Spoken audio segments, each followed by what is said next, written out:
Before Helen's face was said to shatter peace and summon armadas, before Circe's whispers warped kings into beasts, before Clytemnestra's hand carved vengeance into her husband's flesh, there was Medea.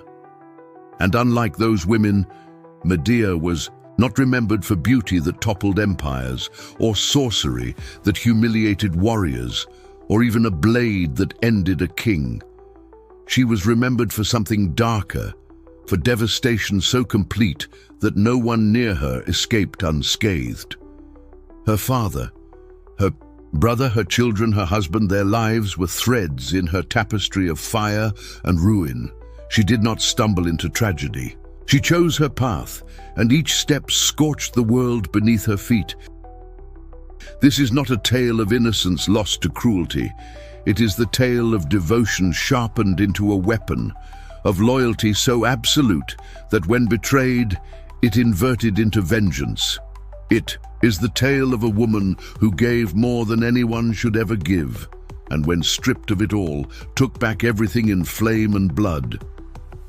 They spat her name as curse and epithet, witch, murderer, monster, and perhaps she was all three.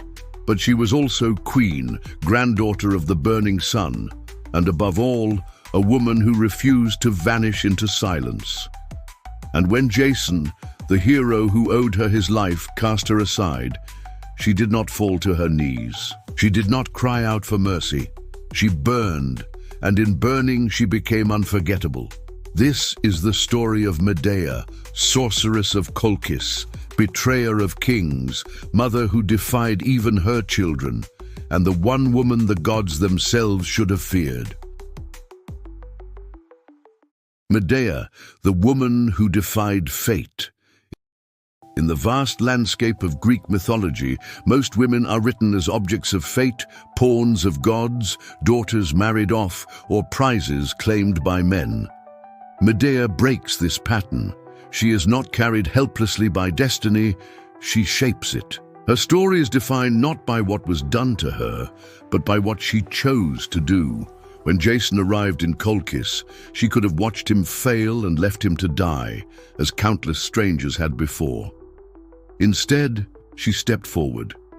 She gave him the tools to survive the impossible, knowing full well that in doing so she was cutting the cord to her family, her homeland, and her gods. That choice was not coerced by pity or accident. It was a deliberate act of will. The same will that led her to dismantle her brother's body in cold calculation also drove her to build a life in exile, to endure the whispers of foreign courts that saw her as alien and dangerous. She walked into those spaces never welcomed yet never bowed. Her story unsettled the Greeks precisely because she refused the role they expected. Women in tragedy were supposed to suffer nobly, or die quietly, or serve as symbols of virtue or ruin. Medea disrupted that order. She acted with the clarity of someone who understood the cost of power and paid it anyway. And it is this agency that transforms her from character to force. Medea is not remembered as a victim, nor as a heroine in the traditional sense, but as something sharper, harder to define.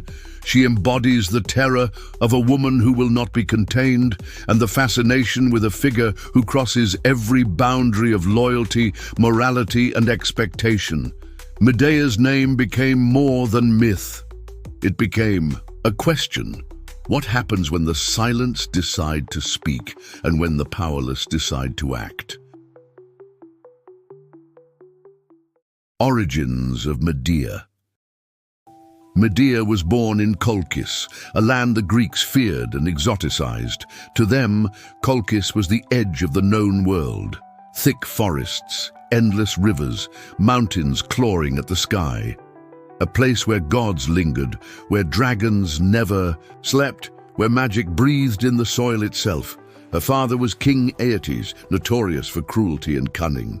Her mother, some say, was Idea, an Oceanid, daughter of the Titan Oceanus. Through Aeetes, Medea was the granddaughter of Helios, the sun god. This bloodline made her kin to Circe, the enchantress of myth, and Pasiphae, mother of the Minotaur. But Medea was more than royal. She was divine, and her bloodline carried power. The Greeks often remarked that Colchians practiced pharmakia, the blending of potions, poisons, and incantations. But what they dismissed as witchcraft was in Colchis sacred knowledge, passed from gods to daughters. Medea grew up surrounded by herbs that healed and killed, incense that could open the mind or shatter it, rituals whispered by moonlight. Some traditions say she was priestess of Hecate, goddess of magic, crossroads, and the night. From Hecate, she learned how to summon spirits, command the unseen, and move through shadows without being noticed. To the Greeks, Hecate's followers were both revered and feared, women who could call the moon down from the sky, who could blur the line between life and death. Even as a girl, Medea was different. She was patient, deliberate, never rash. She studied, listened, weighed every word, and when she acted, she did so with devastating precision. Her childhood palace did not resemble the marble halls of Athens. It was a place of bone and flame, of sacred groves and dark altars. She grew up knowing the dual truth of magic, that it could save or destroy, depending on the hand that wielded it. Appearance. The poets described Medea as beautiful, but never in the golden, soft way of Olympian goddesses. Her beauty was darker, sharper, unsettling. Her hair was thick and black, often bound in foreign braids or heavy veils. Her eyes were deep and piercing, the kind that didn't merely look at you, but into you. Some said her gaze felt like a question you weren't ready to answer. Accounts of her complexion differ. Some painted her pale as marble, others bronzed by the sun of Colchis. But all agreed that her presence was unforgettable. She carried herself, not like a maiden awaiting marriage, but like a queen who could set the court aflame. When Medea entered a room, the air shifted. Not because men lusted after her, but because they didn't know whether to desire her, fear her, or flee. Her beauty was not that of a bride. It was the beauty of a curse.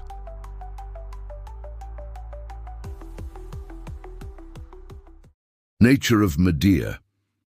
Medea's defining trait was not passion, but intelligence. Not the kind of intelligence that sought approval, but the kind that waited, observed, and calculated. She could listen to a man speak and see what he meant, not what he said. She could wield silence like a blade sharper than words. She did not rush. She did not strike without reason.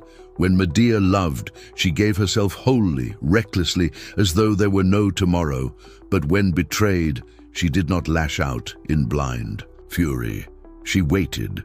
She plotted, and when her vengeance came, it was so precise, so devastating, that it lingered long after the act itself.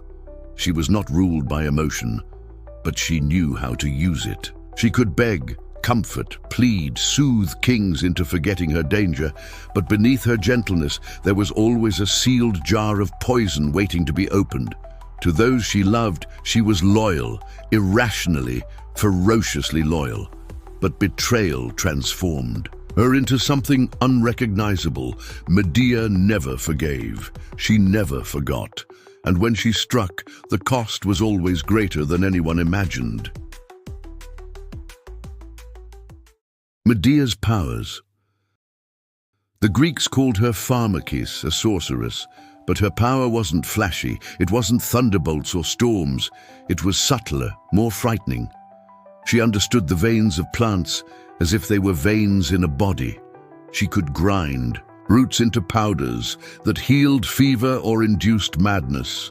She knew how to slow a heartbeat, how to call back the dead in whispers, how to bend dreams until they felt like reality. She could weave fog and shadow around herself, hiding in plain sight. She could summon spirits at crossroads, call the moon to tremble, and leave men doubting their own senses. But her greatest magic was not spells, it was belief. She knew that if people feared her, if they believed she could destroy them, she already held power over them. To face Medea was to already be half undone. Jason's arrival. Into Medea's world came Jason, a Greek prince with no throne. He had sailed from Iolcus aboard the Argo, a ship built from sacred oak, guided by Athena, crewed by the greatest heroes of his age, Heracles, Orpheus, Castor, and Pollux. He came seeking the Golden Fleece, a relic of divine kingship, guarded by an unsleeping dragon and hanging in the sacred grove of Colchis. To the Greeks, it was a symbol of legitimacy and power. To Colchis, it was untouchable, a treasure bound by gods. Jason stood in Aeetes' court, handsome, ambitious, demanding the fleece. Medea watched him. Some say Aphrodite, at Hera's request, struck Medea with irresistible love. Others say it was no god at all, that she chose him out of desire, curiosity, or perhaps destiny. Whatever the reason, the moment she saw him, something shifted. And in choosing Jason, Medea set fire to everything she had ever known. The Golden Fleece trial. Aeetes did not give the fleece freely. He set Jason 3 impossible tasks: yoke fire-breathing bulls with bronze hooves, and plow a field. Sow dragons' teeth into the earth, from which armed warriors would rise. Survive the battle and claim the field. Each task was meant to kill him. No mortal could hope to survive, but Medea ensured he did. She gave Jason a salve, enchanted to shield his flesh from flame and steel. She whispered secrets, that if he cast a stone among the earthborn warriors, they would turn on each other. In confusion, armed with her gifts, Jason completed the trials. The crowd gasped, Aeetes raged, and Jason stood victorious, not because of strength or valor, but because of Medea. This was her first betrayal. She betrayed her father, her people, her gods, for a stranger with a charming smile and an endless hunger. Medea's first betrayal. But Aeetes would not yield. Furious, he plotted Jason's death. Medea knew her father well enough to see through him.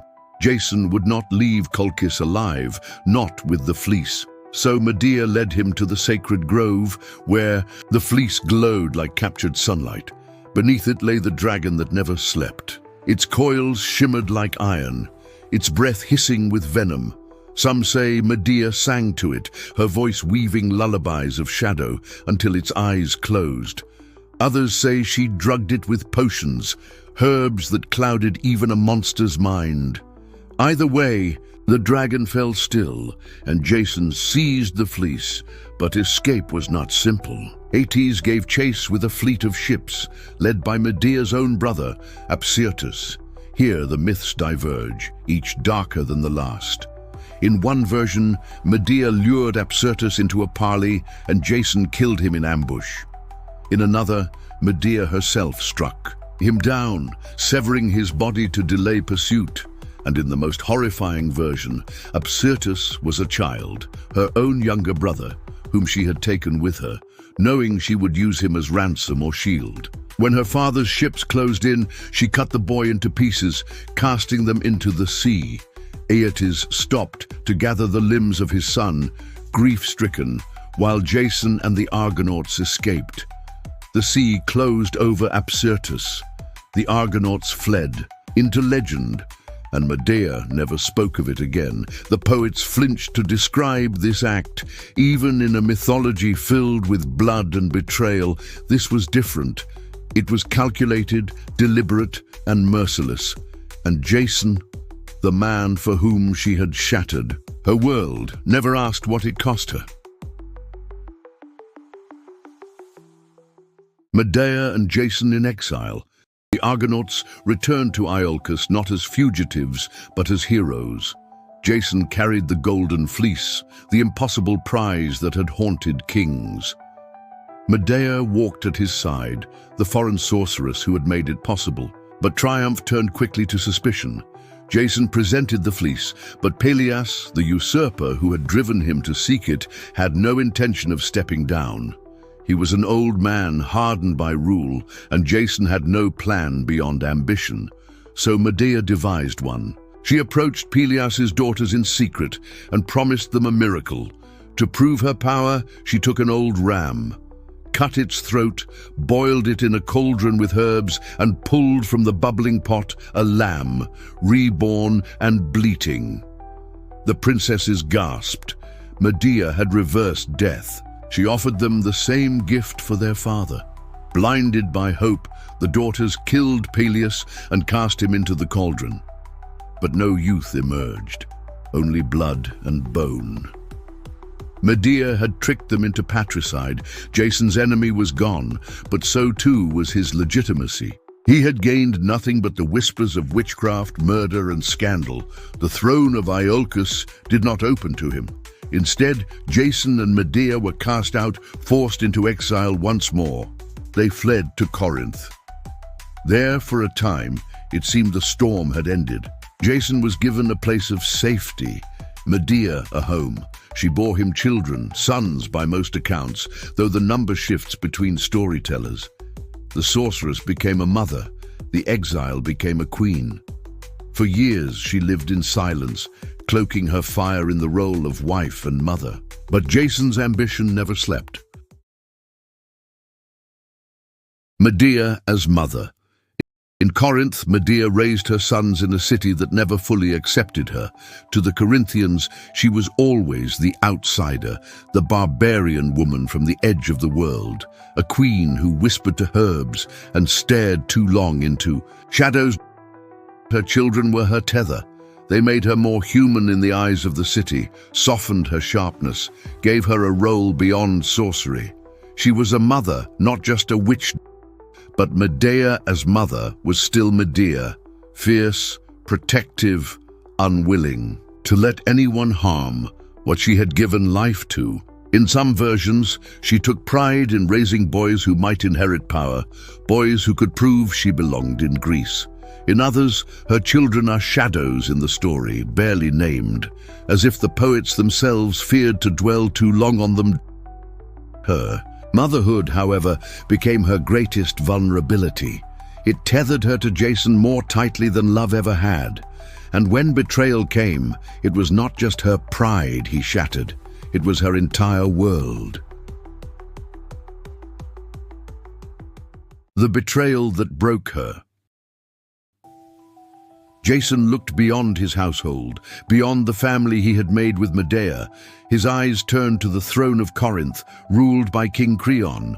Creon had a daughter, Glauce, sometimes called Creusa, young, royal, a direct path to power. Jason decided to marry her. He did not hide it. He framed it as necessity, a political alliance, a chance for stability and future power. He argued it was for their sons, for the dynasty he would build. But for Medea, it was annihilation. She who had betrayed her family, killed her brother, and fled her homeland for Jason, she was discarded like a spent tool. Jason called her hysterical, dangerous, ungrateful. He underestimated her. He had seen her strike down kings. He had watched her silence dragons and scatter armies. But he believed time had softened her, that motherhood had tamed her. He thought her silence meant surrender. It was his greatest and final mistake. The revenge that froze the gods. Medea did not beg. She did not plead. She prepared. She sent gifts to the palace, silks, gold, and a crown, a queen's gift to another. Glauce accepted them with delight. She draped herself in finery, placed the crown upon her head. The moment the crown touched her, fire bloomed. The dress clung to her skin, searing flesh to fabric. The crown fused to her scalp, burning into her skull. Glauce screamed as the fire consumed her. Her father, Creon, rushed to save her. But when he touched her, the flames leapt to him as well. Both father and daughter were reduced to ash. By the end of the day, Corinth had lost its king and princess. But Medea was not finished. Jason returned to find his new bride dead, his city in mourning, his throne in ashes. And then came the blow that ended him. Medea killed their children.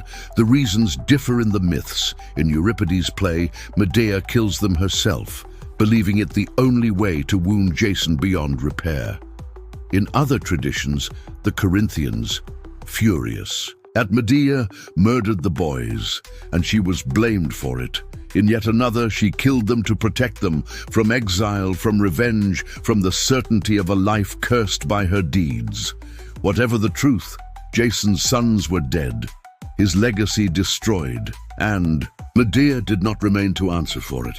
She stepped into a chariot drawn by winged dragons, a gift from her grandfather Helios, and rose into the sky, untouchable, beyond the reach of kings, gods, or grief.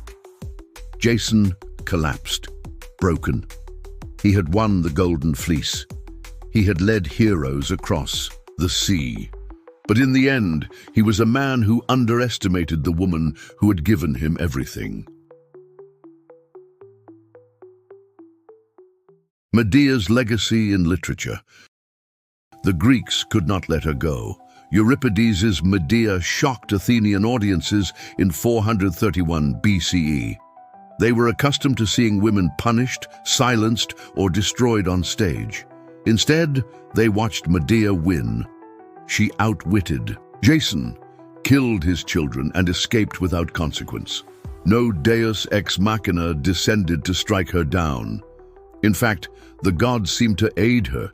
To some Athenians, this was scandalous. To others, it was genius. Euripides forced them to face a woman who was both victim and monster, both sympathetic and horrifying. The play still echoes in classrooms and theaters today, one of the most enduring works of Greek tragedy. Later, Roman writers like Seneca painted Medea darker still, not a wronged wife, but a cold avenger reveling in her vengeance. His Medea declares, "I will be Medea," as if embracing monstrosity itself. Through centuries, her name appeared again and again. Medieval storytellers, Renaissance dramatists, Enlightenment philosophers, each returned to Medea. Was she evil? Was she justified? Was she both? Her myth became archetype, the betrayed woman, the dangerous outsider, the embodiment of rage that cannot be contained.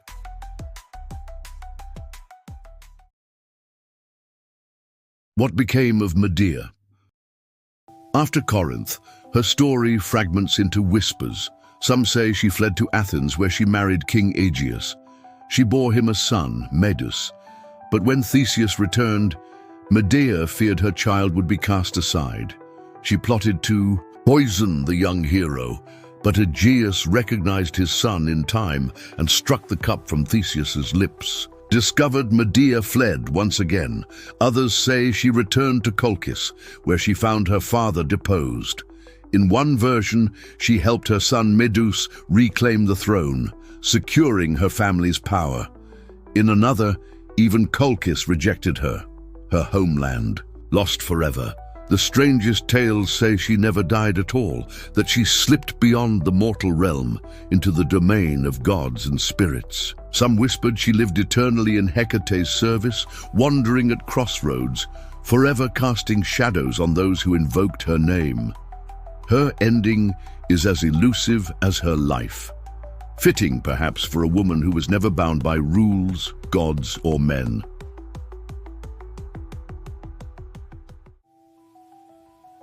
Jason sought glory. He commanded the Argo, led heroes into legend, seized the Golden Fleece. Yet when time consumed those stories, it was not Jason's name that endured. It was Medea's, not as a bride, not as a victim, not even as a queen, but as something sharper, darker, unforgettable. Medea, daughter of the sun, sorceress of Colchis, betrayer of kings, mother who killed, monster, survivor, terrible, brilliant, eternal. Her story is not a lesson. It is not a warning. It is a scar across the imagination of myth, And long after temples crumbled and gods fell silent, her name still burned. Medea, the woman who chose.